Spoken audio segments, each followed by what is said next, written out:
Keuntungan cepat dan iming-iming yang menggiurkan telah membuat judi online kian marak di kalangan masyarakat. Perhatian serius pemerintah dalam pemberantasan penyakit sosial ini makin gencar dilakukan. Judi online merupakan sebuah wabah. Mungkin kamu pernah dengar atau melihat teman kamu, kerabat kamu, bahkan dirimu sendiri bermain judi online. Oleh karena itu kita akan bahas di sini di JIDU76 Encyclopedia. Jangan lupa untuk subscribe biar kita terjidu-jidu bareng-bareng.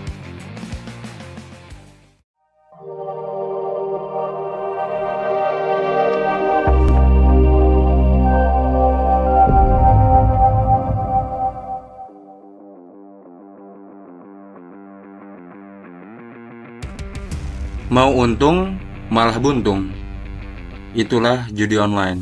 Tergiur dengan janji keuntungan cepat dari judi online, hati-hati. Di balik kilauan kemenangan yang instan, terdapat bahaya yang mengintai.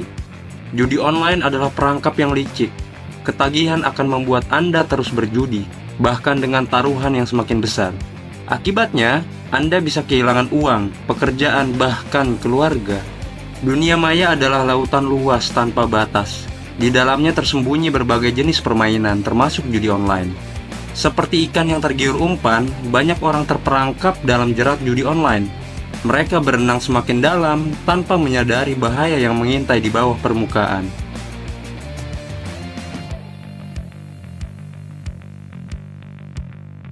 Desperate dalam psikologi merujuk pada suatu keadaan mental di mana seseorang merasa sangat tertekan, putus asa, dan kehilangan harapan. Keadaan ini seringkali muncul ketika individu merasa terjebak dalam situasi yang sulit dan tidak melihat jalan keluar yang jelas.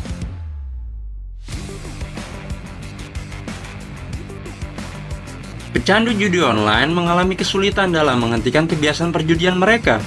Mereka merasakan kecemasan yang berlangsung terus-menerus, serta kehilangan harapan untuk membangun diri dan mencapai hal-hal positif.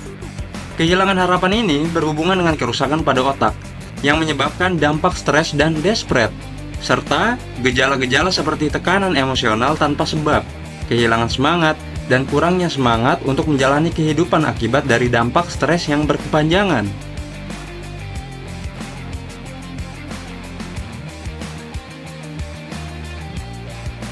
Deputi Bidang Koordinasi Peningkatan Kualitas Anak, Perempuan, dan Pemuda Kementerian Koordinator Bidang Pembangunan Manusia dan Kebudayaan, Kemenko PMK, Woro Sriastuti Sulistianingrum berkata, Indonesia menjadi negara tertinggi pengguna judi online. Tercatat, pemain judi online di Indonesia sebanyak 4 juta orang. Wow, angka yang sungguh fantastis. Data lain dari Menteri Koordinator Bidang Politik dan Keamanan, Menko Polkam, Budi Gunawan, mengungkapkan bahwa diperkirakan pada 2024, sebanyak 8,8 juta orang di Indonesia akan terlibat dalam judi online. Pernyataan ini disampaikan berdasarkan data intelijen ekonomi yang diterimanya. Kepala Pusat Pelaporan dan Analisis Transaksi Keuangan (PPATK), Ivan Yustiavandana mengungkapkan bahwa perputaran dana judi daring atau online pada tahun 2024 sudah mencapai 283 triliun. Ivan menjelaskan bahwa jumlah tersebut pada tahun 2023 mencapai 327 triliun dan tahun 2022 sebesar 104 triliun. Perkembangan transaksi juga mengalami peningkatan. Transaksi pada tahun 2024 semester pertama saja sudah melampaui jumlah transaksi pada tengah semester 2023, atau bahkan lebih dari 1 tahun penuh tahun 2022. Artinya, ini ada kecenderungan naik sampai 237,48%. Dilansir oleh Antara pada rapat dengar pendapat bersama Komisi 3 DPR RI di Kompleks Parlemen Senayan. Bahkan, Presiden Republik Indonesia Prabowo Subianto mengatakan bahwasannya judi online rugikan negara sebanyak 900 triliun per tahun. Yang mana sasaran dari kerugian tersebut menimpa warga yang berpenghasilan rendah.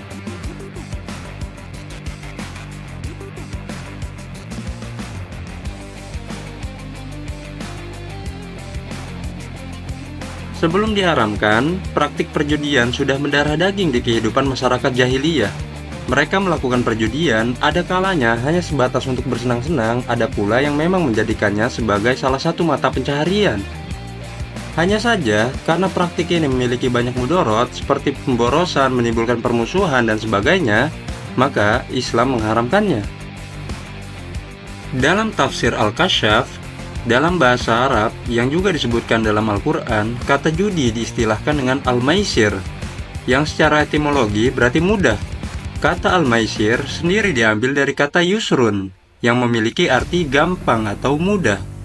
Alasan penamaan ini karena praktik judi dianggap sebagai upaya mendapatkan kekayaan tanpa harus bekerja keras. Dikatakan oleh Saifur Rahman Al-Mubarakfuri dalam kitabnya Rohik Al-Maktum, salah satu cara untuk mengekspresikan kedermawanan orang jahiliyah ialah kebiasaan minum khamr dan berjudi. Mengonsumsi khamr bagi mereka merupakan simbol kedermawanan, karena disinilah mereka bisa menghambur-hamburkan uang. Dan sementara dalam praktik judi, biasanya keuntungan hasil permainan ini akan disedekahkan untuk fakir miskin. Praktik perjudian bagi masyarakat jahiliyah sudah begitu mentradisi dan menjadi bagian dari hidup. Oleh sebab itu, Allah Subhanahu wa Ta'ala tidak langsung menurunkan ayat yang mengharamkannya. Akan tetapi, terlebih dahulu menjelaskan bahwa dalam permainan judi terdapat banyak mudorot yang merugikan banyak pihak.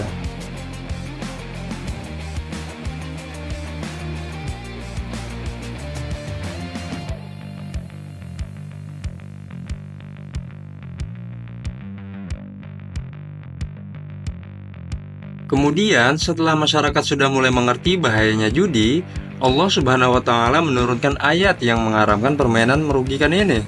Disebutkan dalam Al-Quran sebagai berikut.